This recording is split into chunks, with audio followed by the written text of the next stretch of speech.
बिस्मिल्लाहिर्रहमानिर्रहीम। अस्सलाम वालेकुम। मेरी शादी को 2 साल हो गए थे और इस घर में मेरी सास हयात नहीं थी।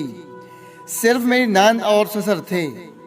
मैं अपने ससुर के कपड़े धो रही थी जब उनकी जेब से एक अजीब सी चीज़ मुझे मेरे हाथों में महसूस हुई। वैसे तो मेरी आदत थी कि मैं कपड़ों को चेक कर लेती थी, लेकिन शायद मुझसे गलती हो गई थी। मैंने जल्दी जल्दी इस चीज़ को बाहर निकाला तो वो चीज़ मेरे हाथों से फिसल गई और मैंने मुंह पर हाथ रख लिया। मेरी नंद चौंके करीबी बैठी थी, उसने भी मेरा चौंकना देख लिया कि कुछ अजीब हुआ है। वो चलकर मेरे पास आ गई तो मैंने उस चीज़ पर कपड़ा रख दिया। वो पूछने लगी कि क्या हुआ है, आपने अभी क्या देखा है, क्या मिला है आपको। मैंने कहा कि तुम्हारे अब्बा जी की जेब से कोई बड़ी ही अजीब चीज़ निकली है। हाथ धोती है वैसे, ये किस किस्म की हरकतें करते फिरते हैं, वो भी इस उम्र में। वो कहने लगी कि ऐसा भी क्या हो गया, बताएं तो सही। मैंने इस चीज़ पर से कपड़ा हटाया तो वो एक गुब्बारा था, जिसको देखकर मेरी नंद भी मुंह पर हाथ रख के एक तरफ को सिरक गई। मैंने कहा कि अब बताओ, ये उनकी उम्र है ऐसे काम करने की। तो मेरी नंद कहने लगी, मैं आपको बताती हूँ इसके पीछे क्या राज है। फिर नंद ने मुझे ऐसी बात बताई कि मैंने अपने कानों को हाथ लगा लिया। मेरा नाम मरियम है और मेरा जुबैर नामी लड़के से 3 साल से निकाह हो चुका था और अभी तक वो लोग रुखसती नहीं ले रहे थे। उनके मुख्तलिफ बहाने थे कि हम घर बना रहे हैं, तो कभी कहते कि हमारे पास पैसे नहीं हैं कि तैयारी कर सकें। मुझे याद है कि जब हमारा निकाह हुआ तो मेरी सास भी हयात थी, लेकिन अब तो मेरी सास भी इस दुनिया से जा चुकी थी। निकाह पर मेरी नंद भी मौजूद नहीं थी, वो अपनी पढ़ाई के लिए शहर गई हुई थी। अब तो उसकी पढ़ाई भी मुकम्मल हो चुकी थी, वो भी वापस आ गई थी और घर पर ही होती थी। उसको कोई नौकरी ना मिली, वो घर पर ही रहती थी। उनको भी ज़रूरत थी घर पर किसी औरत की। मेरे नंद से सारा कुछ नहीं होता था, उसे तो खाना बनाने भी ठीक से नहीं आता था, लेकिन फिर भी जाने क्यों मुझे घर में लाने से कतरा रहे थे। मैं अपने शौहर के निकाह में थी, इसलिए कभी कभार उससे फ़ोन पर बात कर लिया करती थी। उसका कहना था कि मैं तो कब से मरा जा रहा हूँ, तुम्हारी दूरी मुझसे बर्दाश्त नहीं होती है। मैंने उसे कहा कि मेरे वालिद साहब कहते हैं कि कुछ भी ना करें, बस 2 लोग ले आएं और आकर बेटी को ले जाएं। हम बड़ी बेटी को रुखसत करेंगे तो फिर छोटी की शादी करनी है। 3 साल हो गए हैं निकाह को, अभी तक तो हमारी औलादें भी हो जानी थीं। ये अच्छी बात नहीं है, अपने घर वालों को समझाओ। कब तक बैठी रहूंगी, तुम मुझसे निकाह कर चुकी हो और मुझे मेरे घर में बिठा कर ही बूढ़ा कर दोगे क्या। जब जुबैर ने ये बात सुनी कि मेरे घर वाले कहते हैं कि सादगी से आए और आकर ले जाएं, तो उसने कहा कि ये तो तुम्हारे घर वालों ने बड़ी अच्छी बात कर दी है। अब्बा को कहता हूँ। बहरहाल हमें ये सब कहना तो नहीं था, हमारी भी इसमें इज्जत खराब हो रही थी। फिर सब यही कहते कि अगर सब सादगी से करना था तो 3 साल इंतज़ार क्यों किया। जब निकाह हुआ था तो कहा गया था कि 3 महीने बाद रुखसती होगी, और अब 3 साल हो गए हैं। मेरी दूसरी बहन का रिश्ता आ रहा था और उन लोगों को भी बहुत जल्दी थी। अभी भी लोग बातें कर रहे थे कि कभी निकाह के बाद 3 साल तक कोई इंतज़ार करता है भला। बस मेरे ससुर और मेरे शौहर के दूर के रिश्तेदार आए थे और मेरी नंद भी थी। रुखसती की रस्म होने लगी। मेरी नंद बड़ी अजीब किस्म की लड़की थी, ना उसे किसी चीज़ का शौक था ना कुछ। उसके भाई की शादी थी, फिर भी ऐसे रूखे तरीके से कपड़े पहन कर चली आई थी। ना चेहरे पर कुछ लगाया, ना मेरे पास बैठी हुई बात भी नहीं कर रही थी। अल्लाह माफ़ करे, ऐसा नहीं कहना चाहिए था, लेकिन उसे देखकर ऐसा लगता था जैसे वो कुंवारी लड़की नहीं बल्कि कोई बेवा है जो हर वक्त अपनी बेवादगी का शौक मनाती रहती है। खैर, अल्लाह अल्लाह करके मेरी रुखसती हो गई और मैं इस घर में आ गई। इस घर में भी कुछ बहुत ही अजीब हरकतें होती थी। मेरे ससुर क्या काम करते थे इस बारे में हमें कोई पता नहीं था। वो कभी कोई काम करते, कभी कोई। मेरी नंद पूरा दिन जरी सहमी घर में ऐसे फिरती रहती जैसे अभी कोई दीवार फैला कर घर में आ जाएगा और घर में जो कुछ भी है वो लौट के ले जाएगा। मुझसे कोई बात भी नहीं करती थी, बस काम की बात करती। कभी कभी मैं गुस्सा हो जाती और उसको कुछ कह देती तो आगे से जवाब भी नहीं देती थी। घर में जैसे ससुर कदम रखते मेरी नंद के चेहरे का रंग फक हो जाता था। अजीब सी हालत में आ जाती थी, जैसे डरी हुई हो। वो मेरे ससुर से जाने क्यों इतना डरती थी। उनके आते ही कमरे में चली जाती थी। जो वो कहते बस उस पे हाँ में सर हिलाती रहती। ये किस किस्म की नंद थी। मेरे घर में मेरी सास नहीं, उसको तो मेरी सास का किरदार अदा करना चाहिए था, लेकिन ये तो अपनी दुनिया में मसरूफ रहती थी। मेरे शोहर का काम भी ऐसा था कि कभी कभी रात को भी घर से गायब रहता। अजीब बोर किस्म के लोग थे, जैसे पता नहीं किस अजाब में मुबतला थे। उनको किसी भी बात की खुशी नहीं होती थी और ना ही गमी का एहसास होता था। उनके घर कोई भी नहीं आता था। मेरी शादी को 2 साल पूरे होने वाले थे। अल्लाह ने अभी तक औलाद नहीं दी थी। डॉक्टर से भी चेकअप करवाया था। डॉक्टर ने कहा कि कोई मसला नहीं है, बस कुदरती देर हो रही है। हमें इस बात से कोई मसला नहीं था, क्योंकि अगर मेरे में कोई प्रॉब्लम नहीं थी तो फिर मुझे इलाज करवाने की क्या जरूरत थी। इसी तरह दिन गुजर रहे थे। शोर अच्छा था, रात को देर से आता था, लेकिन फिर भी 2 घड़ी बैठ के प्यार भरी बातें कर लेता तो मेरे दिन भर की थकन उतर जाती थी। कभी कभी उसको कहते थे कि तुम्हारे घर वाले बहुत अजीब हैं, तो कहता था कि बस यही है, अम्मी के जाने के बाद ऐसे हो गई हैं। मेरे नंद की मोहल्ले में कोई सहेली नहीं थी और हमारे घर में कोई रिश्तेदार भी नहीं आता था। मैंने सोचा कि इस बेचारी का क्या कसूर है, ऐसे ही पड़ी रहती है, पढ़ाई भी उसने कर ली, अब उसकी शादी करवा देनी चाहिए। जैसे नंद की शादी का नाम लेते तो मेरे ससुर जी शोर डाल देते। एक दिन तो मैंने अपने शोर से कहा कि आप बात करें, क्योंकि मैं जब भी बात करती हूँ तो कहते हैं कि नहीं, अभी हमने उसकी शादी नहीं करनी, 25 साल की होगी है और कब करनी है शादी उसकी। मुझे देखे मेरी शादी के 3 साल आप लोगों ने ज़ाया करवाए, फिर भी अभी मैं 19 साल की हूँ। लड़कियों की शादी जितनी जल्दी हो जाए उतनी अच्छा होता है। जब उसे नौकरी भी नहीं करवानी, घर का वो कोई काम भी ठीक से नहीं करती, तो फिर उसे घर में क्यों रखा गया है। बेचारी पूरा दिन उदास रहती है। अब अपनी जुबान से बोल के तो नहीं कहेगी कि मेरी शादी करवा दी जाए। मेरे शोहर के दिल को ये बात लगी और उसने कहा कि मैं बात करता हूँ, तुम फिक्र न करो। वो गया तो बात करने था, लेकिन बात फसाद बन गया। मैं तो आवाज़ें सुन के ही बाहर आई। मेरे ससुर ने कहा कि मुझे अपनी बेटी की शादी नहीं करनी, अपनी बेटी को घर से भेज दूंगा तो मेरा घर सोना हो जाएगा। मेरे शोहर ने कहा कि सारे अपनी बेटियों की शादी करती हैं, जितनी भी लाडली बेटियां हैं सब एक दिन रुखसत हो जाती हैं।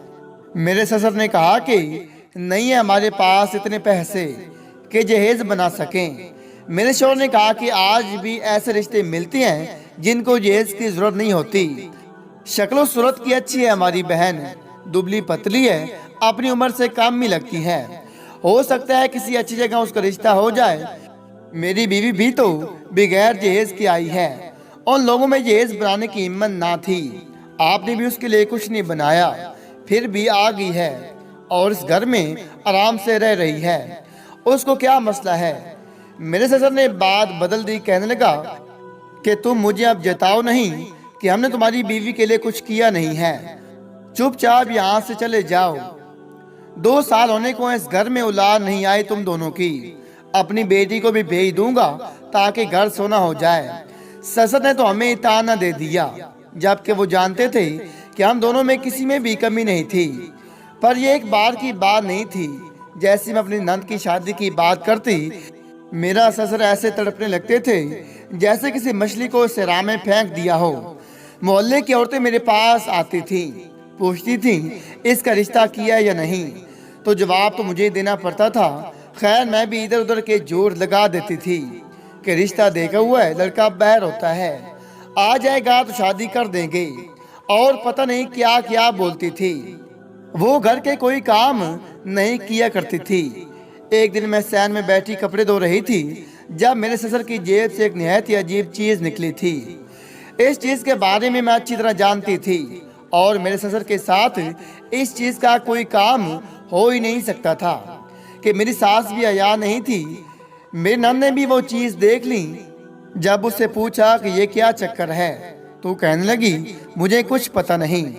मुझे गुस्सा आ गया और इस चीज़ को मैं अपने कमरे में ले आई और अपने शौहर को दिखाई। मेरे शौहर ने वो चीज़ मेरे हाथ में देखी तो कहने लगा, ये क्या तुमने हाथ में पकड़ रखा है, शर्म नहीं आई तुम्हें, फेंको इसको।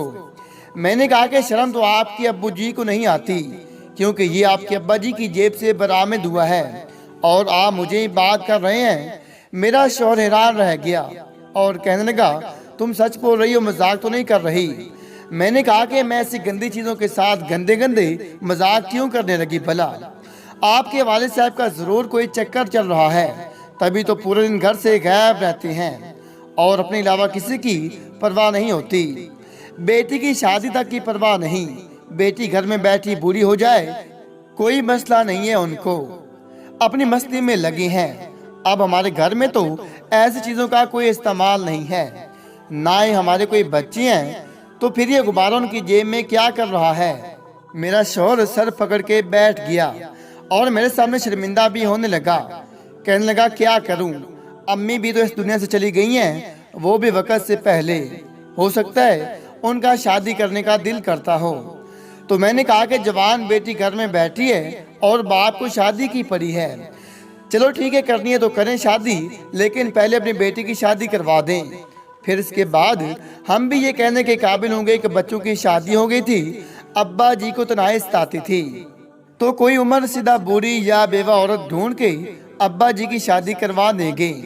हमें इसमें क्या मसला होगा कि उनकी अपनी ज़िंदगी है, अभी उनकी उम्र भी है, लेकिन पहले उनको कहें कि अपनी बेटी की शादी करवाएं। मेरे शौहर ने कहा कि तुम्हारी नज़र में कोई लड़का है, तो मैंने कहा कि हाँ, मेरा कज़न है, मेरे चाचा का बेटा है, बहुत अच्छा है, उसकी कपड़े की दुकान है, घर भी उनका अपना है। मैं उनको आधे ज़बानी कहूँगी तो वो बात कभी भी रद्द नहीं करेंगे और आराम से रिश्ता करवा देंगे। मेरे शौहर ने कहा कि कल हम दोनों उनके घर चलती हैं, ज़रा मैं लड़के को देख लूँ, फिर मैं अब्बा जी से बात करूँगा कि अगर उन्होंने हाँ कर दी तो फिर उन लोगों ने तो वैसे भी इनकार नहीं करना और शादी करवा देंगे। मैंने कहा कि ठीक है, बहुत अच्छा सोचा है आपने। अगले दिन मैंने और मेरे शौहर ने मेरे कज़न के घर जाना था। मैंने उन लोगों को कॉल कर दी थी, उन्होंने कहा कि क्यों नहीं, आप लोग हमारे घर दावत के लिए आएँ। मैंने सोचा क्यों न अपनी नंद को भी इस साल ले जाएं, उनकी नज़र में लड़की आ जाएगी, फिर जब उनसे बात करेंगे उनको पता होगा कि इस लड़की की बात की है, तो फिर ज़्यादा वक्त ज़ाया नहीं होगा। मेरे शौहर ने कहा कि तुम तो बड़ी समझदार हो। मैंने कहा कि मैं तो हूँ ही समझदार। मैंने मुस्कुराते हुए कहा, दिल ही दिल में खुश भी हो रही थी कि उसकी शादी हो जाएगी, अच्छी बात है, मुझे इससे कोई मसला नहीं था, लेकिन ये बात भी तो मेरे हक में ठीक है, फिर सारा मेरा घर हो जाना था। मेरे शौहर ने कहा कि तुम लोग तैयार रहना और मैं रक्षा लेकर आ जाऊंगा, फिर हम तीनों चलेंगे।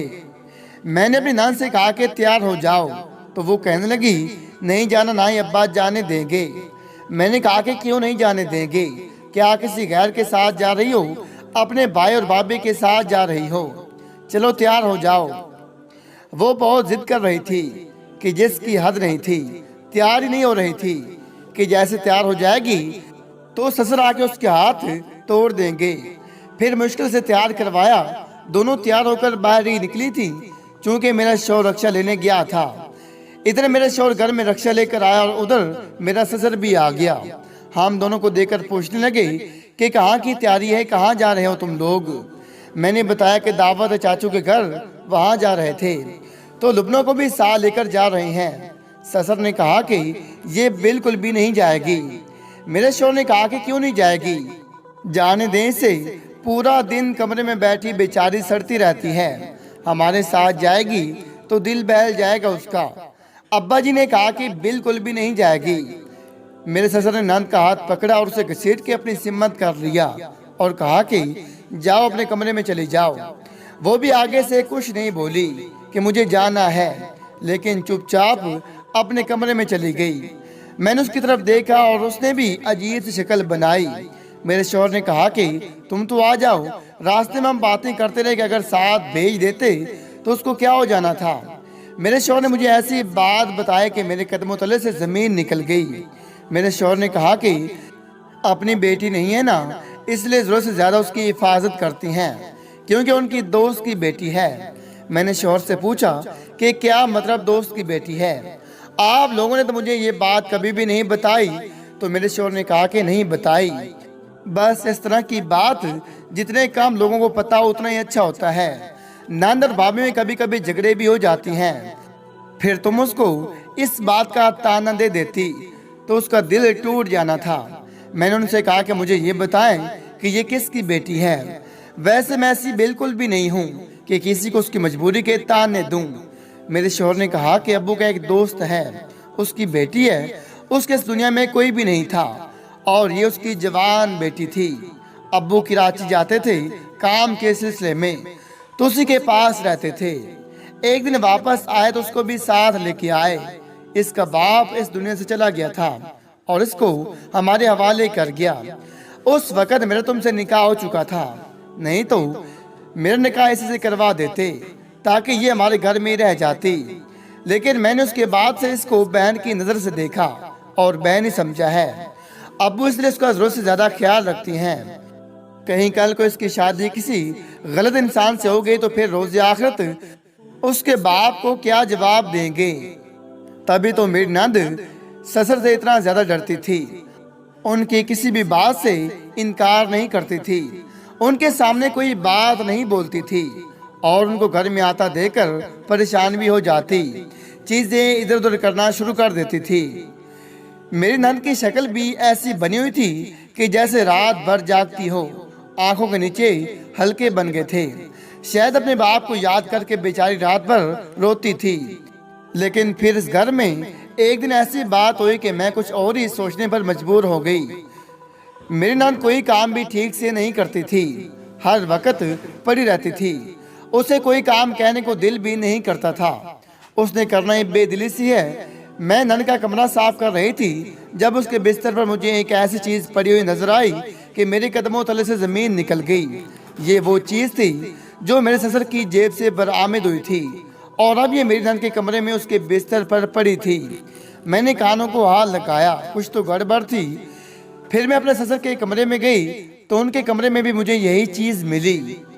یہ ہو کیا رہا تھا؟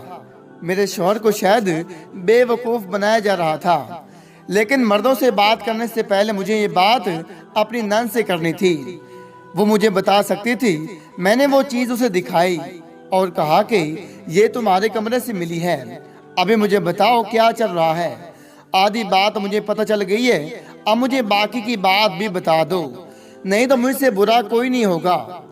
میری نند پہلے ڈری ہوئی تھی، میں نے بھی اس پر غصہ کر دیا، لیکن پھر مجھے سمجھ آئی کہ مجھے اس سے پیار سے یہ بات پوچھنی چاہیے۔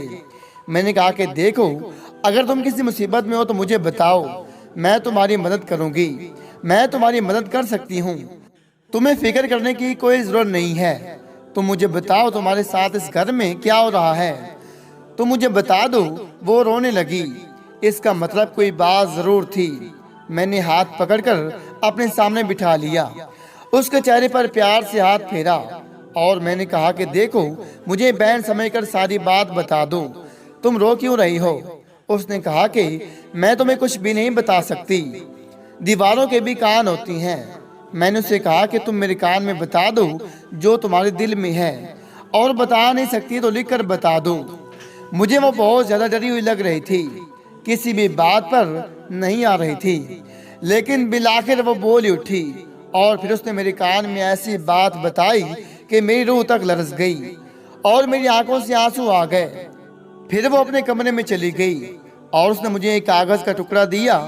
اس نے کہا کہ یہ ساری حقیقت کا ثبوت ہے، اس کے بغیر تم پہ کوئی بھی یقین نہیں کرے گا۔ میں نے اپنی آنسو صاف کی اور پھر اس کے آنسو صاف کر کے بولی کہ تم فکر نہیں کرو، میں تمہاری مدد کروں گی۔ شام کو جب میرا شوہر آیا تو میں نے کہا کہ مجھے باہر جانا ہے کھانا کھانے کے لیے۔ میرا شوہر کہنے لگا، کھانا گھر میں بنا تو ہوا ہے، پھر باہر کھانا کھانے کی کیا ضرورت ہے، بریانی بنی ہے۔ میں نے شوہر کو آنکھوں سے اشارہ کیا اور کہا کہ مجھے باہر لے جاؤ، میں نے باہر کھانا کھانا ہے۔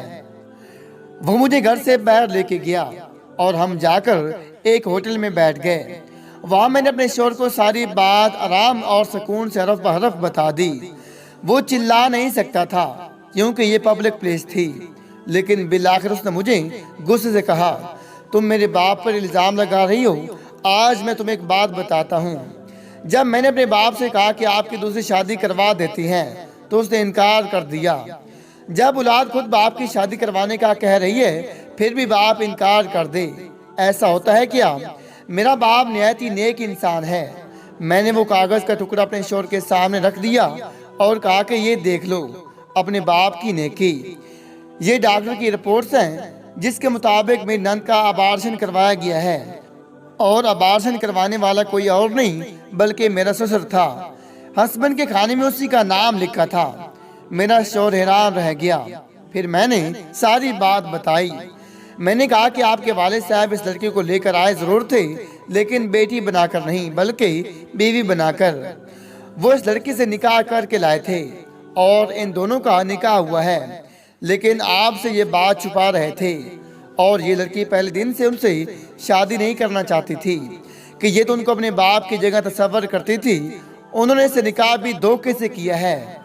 उसके मरते हुए बाप के सामने यही कहा कि मैं बेटी बनाकर रखूंगा, लेकिन बाद में नीयत खराब हो गई और इसे निकाह करके उसे अपने साथ यहाँ लेके आए। मेरा शौहर हैरान रह गया और मैं भी बहुत दुख में थी। मैंने कहा कि आपके बाप ने इसे धोखे से निकाह किया और अब इसको बहुत मारते भी हैं। इससे औलाद पैदा नहीं करना चाहते क्योंकि फिर जमाने वालों को पता चल जाएगा। इस बेचारी का 2 दफा अबार्शन करवा चुकी हैं। इस किस्म के इंसान ही आपके वालिद साहब। मैं उनको कुछ भी नहीं कह सकती। अब आप जाने और आपके काम जाने, लेकिन उस लड़की की मदद करें। वो बेचारी बहुत तकलीफ में है। मेरा शौहर एक लफ्ज न बोला, चुपचाप जैसे गुस्सा पी गया था। अगले दिन उसने मेरे ससुर की परवाह किए बगैर लुबना को घर से बाहर निकाला और मुझे भी साथ लेकर इसी होटल में वापस आ गया। वो हमारे सामने बैठी थी। मेरे शौहर ने कहा कि मुझे सारा कुछ पता चल गया है और अगर तुम मुझे पहले बता देती तो मैं तुम्हारी मदद कर सकता था। देखो, तुम्हारे पास आखिरी मौका है। इसके बाद तुम्हें कोई मौका नहीं मिलेगा। मुझे सिर्फ एक लाइन में साफ साफ बता दो कि तुम इस शख्स के साथ रहना चाहती हो या नहीं। बस तुम मुझे इतना बता दो, फिर मैं सब कुछ संभाल लूंगा। उसने कहा कि ये शख्स मेरे बच्चों का कातिल है, मैं इसके साथ नहीं रहना चाहती। मेरे शौहर ने उसके सर पर हाथ रखा और कहा कि हम सब कुछ संभाल लेंगे। मेरे शौहर ने लुबना को मेरे हवाले किया और कहा कि जब तक ये मसला चल रहा है तुम इसे अपने कमरे में रखना, मैं बाहर सोया करूंगा। इसको ससुर के पास बिल्कुल ना जाने देना, कहीं वो फिर इस पर हाथ ना उठाएं। और मेरे शौहर ने मेरे ससुर को सब कुछ बता दिया। वो भी हैरान रह गया। जुबैर ने कहा कि हम लोग लुबना की तरफ से आपके खिलाफ खुले का केस डालेंगे। अगर आप खुद ही उसे तलाक दे दें तो आपकी बड़ी मेहरबानी होगी, वरना ये बात सारे खानदान को पता चल जाएगी। मेरा ससुर हर धर्मी पे उतर आया और कहने लगा, कर लो जो करना है। मेरे शौहर ने लुबना की मदद की और खुला का केस डाल दिया। जब लड़की ने कह दिया कि मैंने इस इंसान के साथ नहीं रहना, तो फिर किसी बात का जवाब बनता ही नहीं था। उन दोनों का रिश्ता खत्म हो गया। लड़की ने बताया कि मेरा मामू है, मुझे उसके घर छोड़ आओ। मामू भी बहुत बूढ़ा था, लेकिन उसके घर में मामू का एक बेटा भी था जिसकी बीवी इस दुनिया से जा चुकी थी। वहीं पर बैठे हमने मशवरा किया और लुबना की शादी मामू के बेटे से करवा दी और उसके मामू ने उसे गले लगा लिया और अपनी बहन की आखिरी निशानी समझकर रोने लगा। उसका बेटा भी अच्छा इंसान मालूम होता था। अब लुबना वहीं पर रहती है और खुशियों भरी जिंदगी गुजार रही है। मेरा शौहर ससुर घर में ही रहता है और हमें खा जाने वाली नजरों से देखता है, लेकिन कुछ भी कर नहीं सकता। अल्लाह की तरफ से हमारे यहाँ भी उम्मीद है और सारा कोई ठीक ही जा रहा है।